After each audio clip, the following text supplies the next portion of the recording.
is Hidden Killers with Tony Brueski. Here now, Tony Brueski. There is a strange tension sitting over this case. The case against Tyler Robinson, the man accused of assassinating Charlie Kirk. One part courtroom, one part political theater. The shooting that left a man dead on a Utah campus and a country immediately looking for answers. The name on everyone's lips is Tyler Robinson, accused of killing conservative commentator Charlie Kirk, of course. And already the narrative feels, kind of written. The president praised law enforcement for catching the suspect. The FBI director said the nation could breathe easier. Within hours, headlines weren't asking if Robinson did it. They were asking why. That's not how trials work. At least that's not how they're supposed to. And this is a case where if you go off of the evidence that, we've seen that's out there, guy on the roof, we've seen the video, we've seen the shots, we've seen all sorts of things that point to this being the guy that did it. A lot of weirdness to this case, yes, without a doubt. So how do you defend this? How do you defend this, assuming, and let's just take conspiracy theory out of this for a second, and I'm not saying you're wrong if you have conspiracy theories. I am not, okay? I'm saying for the sake of this argument, for the sake of dissecting the case in this capacity, let's assume that the video, the shots that they have of him, the security camera footage of him, which clearly is him in the building, all that, let's assume he did it and he's on camera doing it and the note's real. And I know, again, just take conspiracy out of it for a moment. I'm trying to have this conversation not in any sort of political slant or any sort of conspiracy or non-conspiracy. Just let's operate for a moment on this, okay? And you can give me your thoughts in the comments section. I would love to hear them. Because I think a lot of us are confused and a lot of us are having a hard time believing our eyes, or, sometimes a simple explanation is usually reality. But I don't know. I don't know. And I don't think you do either. But for a moment, let's pretend, or let's accept, whatever, that the narrative as has been fed to us is what took place, okay? How do you defend that? That's the question. Because that's likely how this will play out in a courtroom. They're not going to be going to conspiracy theories and all that. I mean, unless it's part of the defense, I don't know. But if what we know now, as being said, that is how, unless something else insane happens here, that's how the prosecution is going to play their narrative. So how do you defend against that narrative? In a courtroom, guilt isn't decided by trending topics or press conferences. It's decided by evidence that still hasn't been tested in front of a jury. And that's what makes the road ahead rather complicated. I know, it looks like it could be simple. I don't know. Right now, Robinson's defense team, 3 lawyers, 2 from California, 1 local, is staring at a mountain that looks impossible to climb. They're representing a man accused of one of the most politically charged murders in years. And their first battle isn't with the prosecution, it's with perception. When your client's name is already synonymous with assassin, you don't walk into court to win. You walk in hoping to survive. The early hearings have shown the dynamic clearly. The defense fought for him to appear in civilian clothes instead of jail garb, and the judge agreed, surprisingly. He'll be allowed to wear regular clothing, the kind of detail that might sound trivial until you realize how powerful that impression is in front of a jury. But the request to remove his shackles was denied. He'll remain restrained during proceedings. So visually, the case already sits in a contradiction. A defendant dressed like a student, but bound like a prisoner. Presumed innocent. Presented otherwise. It's a kind of symbolism that tells you everything about what's coming. This is not going to be a quiet case. Now, let's talk about what's known, or at least what's alleged. Prosecutors say they have digital evidence tying Robinson to the crime, electronic communications, location data, forensic material they claim establishes his role. They've referenced what they described as incriminating statements made to family members, but those claims haven't been introduced as evidence yet. And no independent party has verified them. Everything remains in the realm of allegation. And that matters, because once you say confession, the public stops listening to anything else. And, they kind of came out with all of this stuff like within the first few days, stuff that usually takes months, if not years, to get in court, to get elicited from someone. It was rather stunning just how much of it was spelled out in the note. And he already confessed back there behind the scenes. You didn't see it, but he confessed. Okay?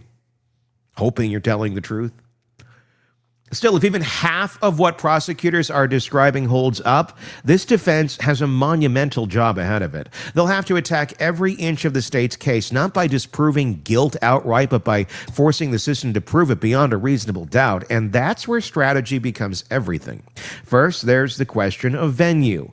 Can he get a fair trial in Utah when every news outlet, every national figure has already weighed in? The defense could move for a change of venue, but where do you move a case like this? It's not as though there's a corner of the state untouched by this story. Jurors everywhere will have heard about it. The defense might try to argue that the publicity is so prejudicial, it's impossible to seat an impartial jury. It's a long shot, but in a case this public, it might be the only shot. Then comes the evidence itself. If those alleged digital messages do exist, the defense will challenge how they were collected, whether they were authenticated, whether chain of custody can be proven, and that is important. Every text, every screenshot, every timestamp becomes a potential fault line. I know, we've already seen them in public, which is kind of weird. If they can find just one break, one missing link between device and user, that is reasonable doubt. That's how defense lawyers survive when the facts look bad. They turn the prosecution story into Swiss cheese. They'll also bring in experts, firearms specialists to examine trajectory and distance, psychologists to evaluate mental state, and digital forensics analysis to scrutinize metadata, account access, and the possibility of tampering. Because no matter what the police report says, none of it counts until an expert can testify and a jury believes them. Okay? This is not opinion, this is fact, this is how this process works. Anything I just said there is not political.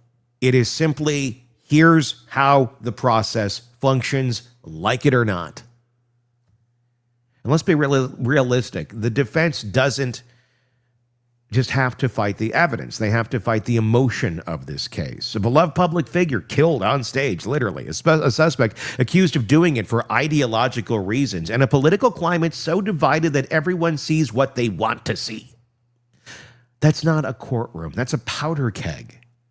So the defense has to change the conversation.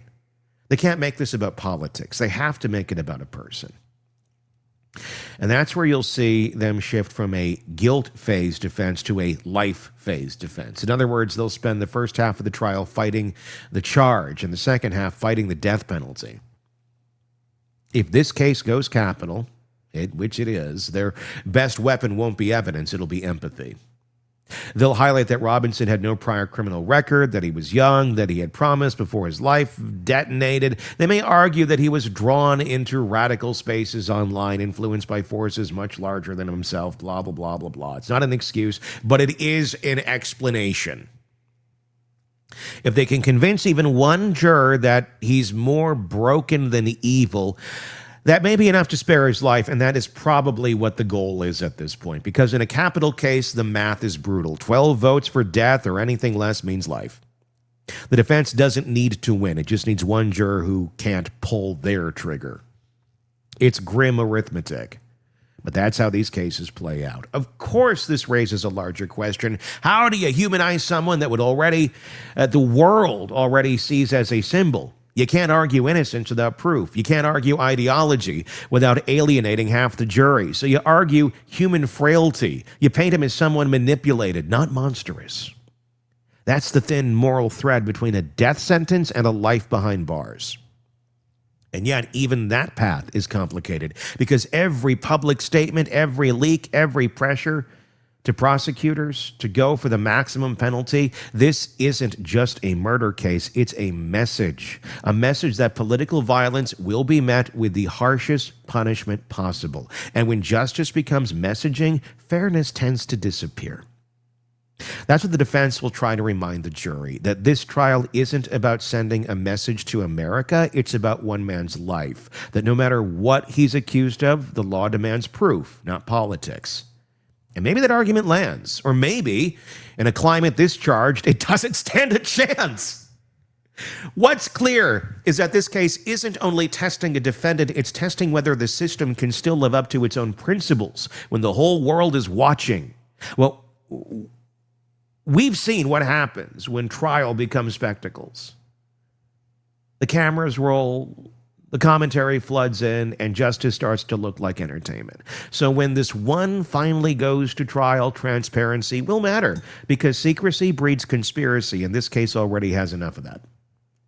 Letting the public see the evidence, hear the testimony, and watch the process unfold might be the only way to restore even a fragment of trust. And then there's the personal side. His parents. Reports say they've cooperated with investigators, and if that's true, it's likely they'll be called as witnesses. Imagine that. Parents who may have helped law enforcement now forced to take the stand in a trial that could end with their child's execution. That's not a legal issue. That is a moral earthquake. And if the case reaches the penalty phase, they'll almost certainly be part of the defense's mitigation effort. Not to deny what happened, but to beg for their son's life, if they want to. Because the death penalty isn't just about the defendant. It's about everyone attached to them who has to live with what comes next. So yes, the defense has options, procedural, evidentiary, psychological, but the gap between what's possible on paper and what's realistic in court is enormous. Overwhelming evidence, intense public scrutiny, and political weight can crush even the best strategy. In a case like this, you're not just defending a person, you're fighting gravity. And that's where the story becomes bigger than Tyler Robinson or Charlie Kirk. It becomes a story about whether our justice system can still tell the difference between punishment and vengeance, whether the words presumed innocent still mean anything when a case becomes national shorthand for evil. Maybe Robinson's lawyers find a flaw, a missing link in the forensics, a mishandled piece of digital evidence. Maybe they don't. Maybe this ends exactly how everyone expects it to, but the process still matters. Because if we abandon fairness when the crime shocks us most, then the concept of fairness is worthless. This trial, when it finally begins, won't just be about one man's guilt. It will be a mirror, showing us how much faith we still have in an idea that truth belongs in a courtroom, not in a headline. And that, more than any verdict, is what's really on trial here. Tell me your thoughts in the comments section on YouTube. If you're not already there, search Hidden Killers with Tony Brueski, and that's where you will find us. Find us on social media. Find us wherever you get podcasts. Do that same search. Boom, there we are. Press subscribe. Do highly encourage that, and I ask you, please, if you like what we're doing, you like the commentary, you like the work, please do. It's what keeps us alive. So thank you for that in advance if you're not already subscribed. Until next time, I'm Tony Brueski. We'll talk again. Want more on this case and others? Then press subscribe now and don't miss a moment of true crime coverage from Tony Brueski and the Hidden Killers podcast.